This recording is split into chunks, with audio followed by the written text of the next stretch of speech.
1991 TV YouTube-յան ալիքում ուղիղ խոսքն է բարև ձեզ։ Երևանյան երկխոսություն միջազգային ֆորումի շրջանակներում Նիկոլ Փաշինյանը մի բավականին տարօրինակ միտք հայտնեց։ Նա հայտարարեց, որ եթե հանկարծ պարզվի, որ խաղաղության համաձայնագիրը հակասում է մեր սահմանադրությանը, ինքը կնախաձեռնի սահմանադրական բարեփոխումներ։ Իհարկե նա մինչ այդ էր նման հայտարարություններ արել, բայց ինչու էր կոնկրետ այս հայտարարությունը տարօրինակ, որովհետև նախ ինչ կա այդտեղ պարզելու գոյություն ունեն երկու փաստաթղթեր՝ Հայաստանի Հանրապետության սահմանադրությունը, որը արդեն 10 տարի գոյություն ունի, եւ խաղաղության համաձայնագրի տեքստը, որ ըստ Հայաստանի եւ Ադրբեջանի արդեն ավելի քան 2.5 ամիս է համաձայնեցված։ Ուրեմն կարելի է պարզապես այդ երկու փաստաթղթերը դնել իրար կողքի եւ տեսնել հակասություն դրանց միջև կա թե չկա եւ ոչ թե ասել կդիմենք սահմանադրական դատարան ու եթե հանկարծ պարզվի եւ այլն առավել եւս որ կարծես թե առաջին հերթին ամենախնդրահարույց հոդվածի դեպքում խոսքը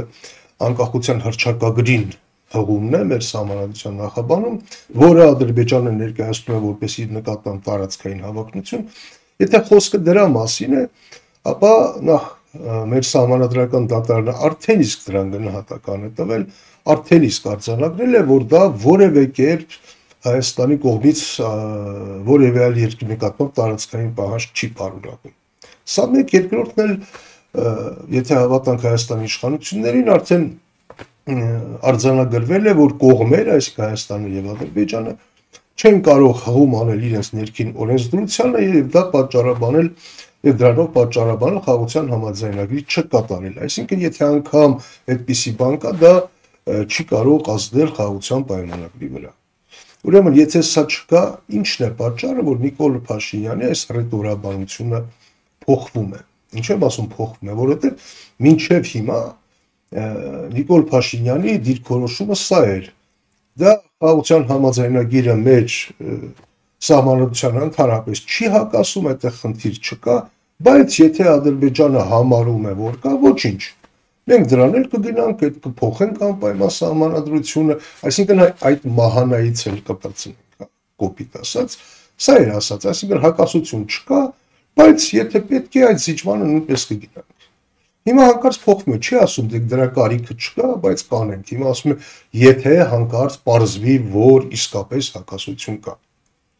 Իսկ ինչու պիտի այդպիսի բան պարզվի։ Ի վերջո ինչն է փոխվել։ Այս ընթացքում Հայաստանի Հանրապետության սահմանադրությունը մնացել է նույնը։ Խաղաղության այդ համաձայնագիրը, եթե չեմ ասում 17 կետից կազմած, որը որևէ մեկ այդպես էլ չի տեսել երևի, իշխանական վերնախավիճվածի դա կարծես թե մնացել է նույնը, Ադրբեջանի հիմնական պահանջները մնացել են նույնը, անընդհատ շեշտադրումները կոշտանում են, բայց մեծ հաշվով դրանք մնացել են նույնը։ Ուրեմն ինչն է փոխվել։ Իսկ գուցե փոխվա խոսքը միայն խաղաղության համաձայնագրի մասին չէ։ Նույն այդ ելույթում ի դեպ Երևանյան երկխոսության շրջանակներում նույն ելույթում Նիկոլ Փաշինյանը հայտարարեց նաև, եթե փորձեմ բառացի մեջ բերել, որ Հայաստանը հանձնառու է եւ կշարունակի Ադրբեջանի հետ քաղաքական երկխոսությունը, որպեսզի հասկանանք, թե ինչպես, մի խոսքով բովանդակություն, որպեսզի հասկանանք, թե ինչպես պետք է հասնել խաղաղության պայմանագրի եւ այլ փաստաթղթերի ստորագրմանը։ Շեշտում եմ, եւ այլ փաստաթղթերի ստորագրման։ Այսինքն կան նաեւ այլ փաստաթղթեր։ Դրանք նույնպես հայ-ադրբեջանական են, դրանք նույնպես միջազգային պայմանագրեր են, այսինքն նույնպես պիտի Հայաստանում անցնեն ներպետական ընթացակարգերով, նույնպես պիտի պարզվի դա հակասահմանադրական է, թե համապատասխանում է սահմանադրությանը։ Այսինքն գուցե խոսքը հենց սրանց մասին է։ Այդ դեպքում մենք պիտի հասկանանք, թե ինչու հանկարծ կարող են այդ այսպես կոչված այլ փաստաթղթերը ստորագրվելիք Հայաստանի Հանրապետության սահմանադրությանը հակասել։ Առավելևս, որ Ադրբեջանը շատ կոշտ արձագանքեց եւ շատ արագ արձագանքեց Նիկոլ Փաշինյանի այդ գնահատականի եւ հայտարարեց, որ Հայաստանը միևնույն է պիտի անխոչնդոտ ճանապարհ տրամադրի Ադրբեջանի Նախիջևանի հետ կապող, դարձյալ խոսեց արևմտյան Ադրբեջանի այսպես կոչված ադրբեջանցի փախստականների վերադարձի մասին եւ այլ եւ այլ։ Եվ երևի հենց սրանք են այն հիմնական մեխերը, որոնք կարող են ֆիքսվել այդ այլ փաստաթղթերում եւ որոնք կարող են Հայաստանի սահմանադրությանը հակասող լինել։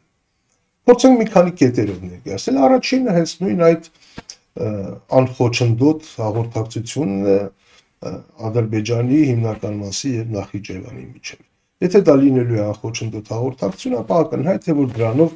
Հայաստանի ինքնիշխանությունը իր տարածքին որոշակի հատվածի վրա սահմանափակվելու է, ինչը արդեն իսկ հակասահմանադրական է, դեմ է Հայաստանի Հանրապետության սահմանադրության։ Սա մեկ ակնհայտ է։ Երկրորդը խնդիրը միայն այդ անխոչնդոտ հաղորդակցության մասին չէ Նախիջևանի եւ Ադրբեջանի միջեւ։ Հաջորդ հարցը վստահաբար լինելու անկլավների հարցը, Ադրբեջանը մեր տարածքում 3 էքսկլավ ունի, Տիգրանավը, Շենը, Սոֆուլու Բարխուդարոն, ասկի յուխարի ասկի պարագ խոսքով։ Եվ ակնհայտ է, որ նրանց հետ էլ, դրանք այդ տարածքները ստանալուց հետո էլ դրանց հետ նույնպիսի անխոչնդոտ կապ է պահանջել։ Այսինքն եւս 3 փաստացի միջանցք է ուզելու եւ դա նույնպես հակասելու է Հայաստանի Հանրապետության սահմանադրությանը։ Կամ ինչ որ հրաշքով գուցե հաջողվի քննարկել այդ հարցերը լուծել տարածքների փոխանակման միջոցով, բայց դա իր հերթին նույնպես հակասահմանադրական է լինելու, որովհետև Հայաստանի սահմանադրության տարածքների փոխանակում նախատեսված չէ ընդհանրապես։ Հաջորդ հարցը, որ կարող է լինել, օրինակ, երբ իրենք խոսում են իրենց 300,000 այսպես կոչված փախստականների վերադարձի մասին, այդ իրավունքի մասին, այստեղ նույնպես խնդրահարույց կարող է լինել մեր սահմանադրությունը իրենց կարծիքով, որովհետև օրինակ ֆիքսված է, որ Հայաստանի Հանրապետության պետական լեզուն հայերենն է, մինչդեռ նրանք պիտի պահանջեն ինքնավարություն, պիտի պահանջեն իրենց լեզվով կրթություն եւ անվտանգություն ամենակարևորը։ Իսկ Հայաստանի Հանրապետության սահմանադրությամբ Հայաստանի Հանրապետության քաղաքացիները նրանց անվտանգություն ապահովում է Հայաստանի Հանրապետությունը մի խոսքով, իր պետական բոլոր կառույցներով եւ Հայաստանի Հանրապետության սահմանադրություն որևէ կետ չկա, որը թույլ տա այլ դրսի ուժերի գալ այստեղ եւ իր քաղաքացիների անվտանգությունը ապահովել։ Կա նաեւ այդ կետը, որը կարող է հակասահմանադրական լինել, սահմանադրությանը հակասող լինել, եթե այդպիսի փաստաթուղթ ստորագրվի։ Կարող է լինել այլ կետ, օրինակ, որ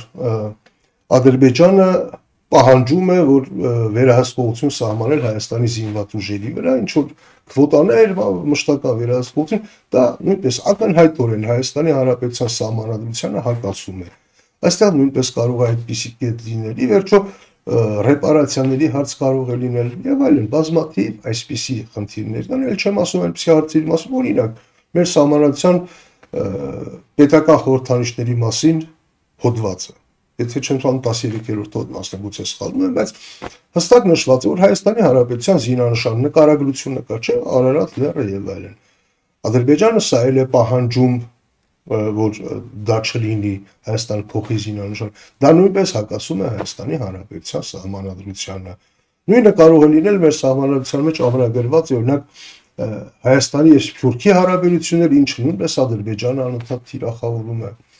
թիրախավորում է հայ առաքելական եկեղեցու դերը, որի առանձնահատուկ կարևորության մասին հոդված կա մեր սահմանադրությունում։ Այսինքն կան բազմաթիվ այսպիսի խնդիրներ, որոնք Ադրբեջանը պահանջում է եւ որոնք ուղղակիորեն հակասում են մեր սահմանադրությանը։ Մեր սահմանադրությունը այդ ամենը թույլ չի տալիս։ Եվ այս իրավիճակում Նիկոլ Փաշինյանը հանկարծ հայտարարում է եւ ասում է, խնդիրը այդ հռչակագիրը չի, դա հասկանալի է, իրենք դա փոխելու են, այդ փորձելու են հանեն անպայման։ Բայց Նիկոլ Փաշինյանը ասում է, գիտեք ինչ, կարող է, եթե պարզվի, որ այդ փաստաթղթերից մի քանիսը մեծ հաշվով ընդհանուր առընտրենք խաղաղության համաձայնագիր հակասում է մեր սահմանադրությանը, այդ իմ թվարկած կետերը նկատի ունենալու, որտեղ այլ կետեր պարզապես չկան։ Ասում է, ես կնախաձեռնեմ սահմանադրության փոփոխությունը։ Այսինքն արդեն մոտավոր կետերը ես թվարկեցի իմ կարծիքով, թե որոնք են այն կետերը, որոնք կարող են հակասել ընդհանուր այդ խաղաղության հաստատմանը։ Որ Նիկոլ Փաշինյանի ասացի ենթատեքստը ընդհանուր հետևյալն է, որ բահով մենք խաղաղության հնարավորությունը բաց չենք թողնելու։ Ի վերջո սահմանադրությունը թղթի կտոր է, իսկ խաղաղությունը կայուն մնայուն արժեք է, իրականում դա այդպես չի։ Իրականում սահմանադրությունը թղթի կտոր չի, Իսկ այ խաղաղության համաձայնագիրը իսկապես թղթի կտոր է։ Բայց այլ մի կողմ թողնենք։ Ես ընդհանրապես այս ամենը ասում եմ ցույց տալու համար, թե իմ կարծիքով պարզապես հասարակությունը պիտի իմանա, թե երբ Նիկոլ Փաշինյանը խոսում է մեր սահմանադրությունը փոխելու մասին, թեև ընդհանրապես ամիսներ առաջ ասում էր դրա իրականում դրա կարիքը չկա, բայց Ադրբեջանի խաթեր լավ կանենք, որպեսզի չսերենք հարաբերությունը, հիմա հանկարծ ասում է, որ գուցեև լինի այդպես։ Այսինքն փոխվել է Ադրբեջանի պահանջների ընդհանուր ցանկը, ընդհանուր փաթեթը, դա աննկարող են դնել այլ փաստաթղթեր եւ այլ, եւ այդ ամենի արդյունքում Հայաստանի իշխանությունները կարող են այդ ամենը հաշվի առնելով, դա ներկայացնելով որպես խաղաղության համար անխուսափելիորեն վճարելի գին, դա ներկայացնել եւ փորձել փոխել սահմանության հենց այդ հոդվածները առանց ի դեպ սիմետրիկության, որովհետև այդ տրամաբանությամբ Ադրբեջանն էլ պիտի շատ բաներ փոխել իր սահմանությանը, բայց բնականաբար չի անել։ Ինչևէ, այս մասին է ուզում խոսել, որպեսզի հասարակության ավելի հստակ լինի, թե խոսքը ինչի մասին է։ Բնականաբար լուծումներ ինչ որ բաներ չեմ առաջարկելու, որտեղ դա իմ անելիքը չի, դա քաղաքական դաշտի անելիքն է, որպես առաջին քայլ իմ կարծիքով էլի եմ ասել, նրանք պիտի փորձեն այս հարցադրումները բարձրացնել իշխանությունների առաջ եւ պահանջել ի վերջո ներկայացնել այդ խաղաղության համաձայնագրի փաստատեքստը եւ գոնե ցանկը այն փաստաթղթերի, որոնք Նիկոլ Փաշինյանն անվանում է այլ փաստաթղթեր։ Բովանդակությունը չեմ ասում, գոնե հասկանանք, թե այդ այլ փաստաթղթերում ինչ պիտի ներառված լինի։ Իսկ այսօր այս կանը կհանդիպենք։